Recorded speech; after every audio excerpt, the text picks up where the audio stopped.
সিরিজে বাঁচা মরার লড়াই, সাগরিকার পারে চলছে শেষবারের মতো অনুশীলন। প্রথম টেস্ট হারের পর জিম্বাবুয়ের র্যাঙ্কিং আর শক্তিমত্তা নিয়ে বিচার বিশ্লেষণের আর প্রয়োজন নেই। এখন লড়াইটা নিজেদের সাথে, যেখানে টপ অর্ডারের প্রত্যাবর্তনটা যেন হয়ে দাঁড়িয়েছে দলটার প্রার্থনা। দলের সবচেয়ে অভিজ্ঞ ক্রিকেটার মুশফিকুর রহিম করতে পারেননি সিলেটে নিজের নামের প্রতি সুবিচার। তাই তো প্রায় 3 বছর পর জাতীয় দলে জায়গা হয়েছে ঘরোয়া ক্রিকেটে দুর্দান্ত করা উইকেটরক্ষক ব্যাটার এনামুল হক বিজয়।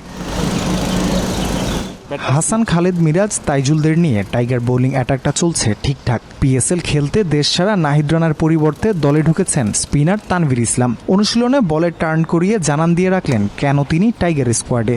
Head coach Phil Simmons Chattogram test দিয়েই ঘুরে দাঁড়াতে চান।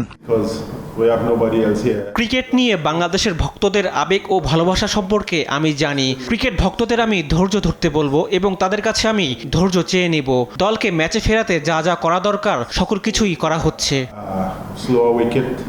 এদিকে সিলেট টেস্ট জিতে আত্মবিশ্বাসী জিম্বাবুয়ে। 7 বছর পর বাংলাদেশের বিপক্ষে টেস্ট জিতে নিজেদের জানান দিয়েছে ক্রেগ আরভিনের দল। এবার তাদের লক্ষ্যটা হোয়াইট ওয়াশের।